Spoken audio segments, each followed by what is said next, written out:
اعوذ باللہ من الشیطان الرجیم بسم اللہ الرحمن الرحیم۔ ناظرین و سامعین السلام علیکم۔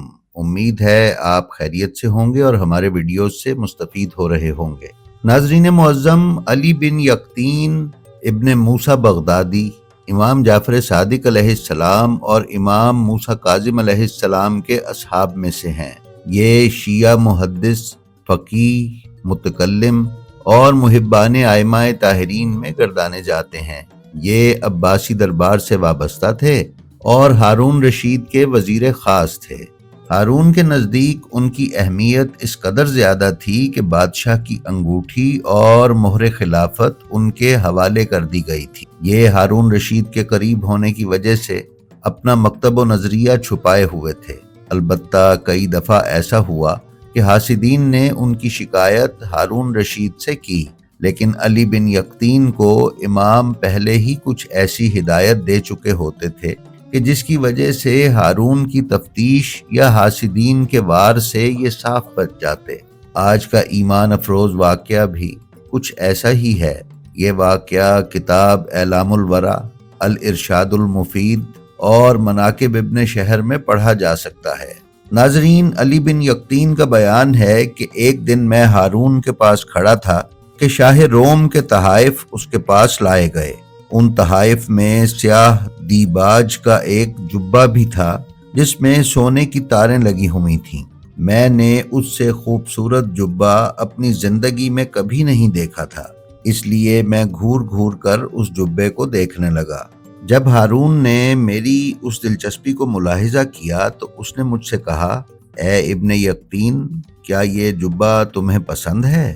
میں نے کہا، جی ہاں امیر المومنین، مجھے یہ جبہ بہت پسند آیا۔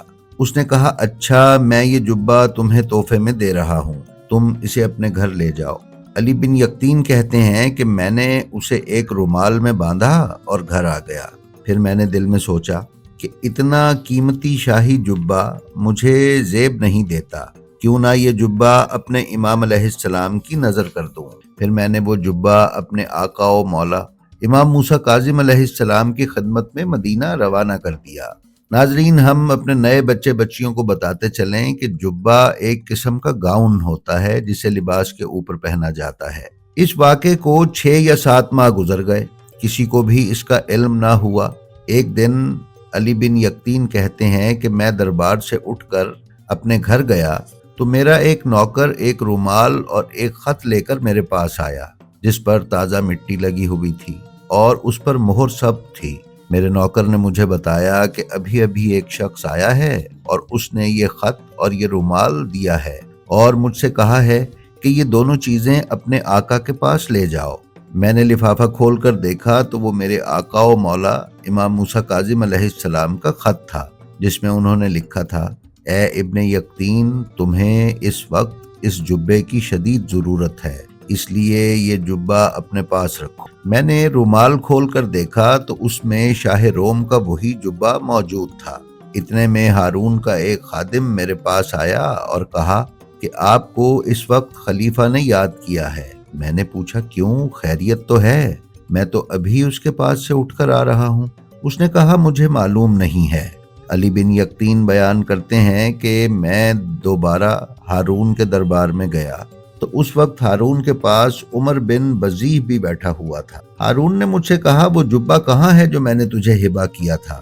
میں نے کہا، آپ نے تو مجھے کئی بار لباس فاخرہ عطا کیے ہیں، آپ کس جبے کی بات کرتے ہیں؟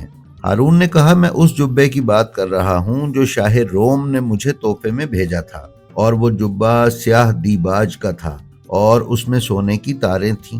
میں نے کہا، آپ کا وہ جبہ میرے پاس محفوظ ہے، البتہ جب آپ نے مجھے وہ جبہ عنایت کیا تھا تو میں نے اسے پہن کر 4 رکعت نماز پڑھی تھی۔ ہارون نے عمر بن بزیح کی طرف اشارہ کر کے کہا، اس سے کہو کہ وہ جبہ اس وقت ہمارے سامنے پیش کرے۔ میں نے اسی وقت اپنے خادم سے کہا کہ میرے گھر جاؤ اور وہ جبہ اٹھا کر لے آؤ۔ چنانچہ خادم گیا اور چند لمحات کے بعد وہ جبہ لے کر آ گیا۔ جب ہارون نے اس جبے کو دیکھا تو اس نے عمر سے کہا، اے عمر، آج کے بعد ہم علی بن یقطین کے متعلق دوسرے کی باتوں پر کان نہ دھریں گے۔ اس کے بعد اس نے مجھے وہ جبہ واپس کر دیا اور اس کے ساتھ 50,000 درہم بطور انعام بھی مجھے دیے۔ چنانچہ میں وہ جبہ اور درہم لے کر اپنے گھر آ گیا۔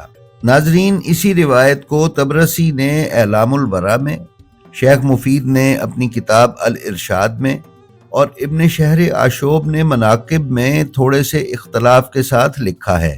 انہوں نے جو کچھ لکھا ہے اس کا خلاصہ یہ ہے کہ ہارون سے جبہ ملنے کے بعد اپنے مال خمس کی رقم اور وہ جبہ علی بن یقطین نے امام موسیٰ کاظم علیہ السلام کے پاس روانہ کیا تھا۔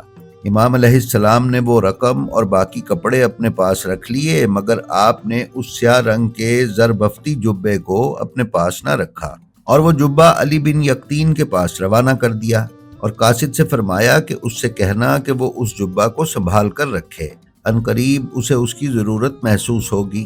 کچھ دن گزرے کہ علی بن یقطین اپنے غلام پر ناراض ہوا۔ غلام کو معلوم تھا کہ علی بن یقطین امام موسیٰ کاظم علیہ السلام کا عقیدت مند ہے، اور اسے یہ بھی معلوم تھا کہ علی بن یقطین نے ہارون سے ملنے والا جبہ امام علیہ السلام کے پاس روانہ کر دیا ہے۔ چنانچہ وہ ہارون الرشید کے پاس گیا اور اس سے کہا کہ آپ نے علی بن یقطین کو وزیر بنا رکھا ہے، لیکن وہ موسیٰ کاظم کا عقیدت مند ہے، اور آپ نے اسے جو شاہی جبہ عنایت کیا تھا اس نے وہ بھی اپنے امام کے پاس روانہ کر دیا ہے۔ لہذا ناظرین، اس کے بعد سارا وہ واقعہ ہے جو ہم نے آپ سے بیان کیا ہے۔ البتہ اس واقعے میں اس نمک حرام غلام کو ہارون نے بلوا کر اپنے آقا کے خلاف غلط بیانی کرنے پر اور علی بن یقطین کو ہارون کے ہاتھوں ناجائز قتل کرانے کی سازش پر شدید سزا دی گئی، اور اس نے جلاد کو یہ حکم دیا کہ ابھی اسے 1000 کوڑے لگائے جائیں۔ جلاد نے ابھی 500 کوڑے ہی مارے تھے کہ غلام کا دم نکل گیا۔ جی تو ناظرین، یہ تھی ہماری آج کی ویڈیو۔ ہمیں امید ہے یہ آپ کو پسند آئی ہوگی۔ اگر آپ ہمارے چینل بلینڈ آف ہسٹری پر نئے ہیں تو برائے مہربانی اسے سبسکرائب کر لیں اور اس کے بیل آئیکن پر کلک کر کے آل نوٹیفیکیشنز کی سیٹنگ کا انتخاب کر لیں تاکہ آپ ہمارے کسی ویڈیو سے محروم نہ رہ سکیں۔ اس کے ساتھ ہی ساتھ ہمارا جو ویڈیو آپ کو پسند آئے اس کا لنک اپنے حلقہ احباب میں شیئر کرنا نہ بھولیں تاکہ علوم آل محمد کی نشر و اشاعت میں آپ کی حصہ داری برقرار رہے۔ ہم آپ سے یہ بھی درخواست کرتے ہیں کہ آپ اپنا اور اپنے متعلقین کا بے حد خیال رکھیں اور خلق خدا میں آسانیاں تقسیم کرتے رہیں۔ خدا آپ کا حامی و ناصر ہو۔ السلام علیکم۔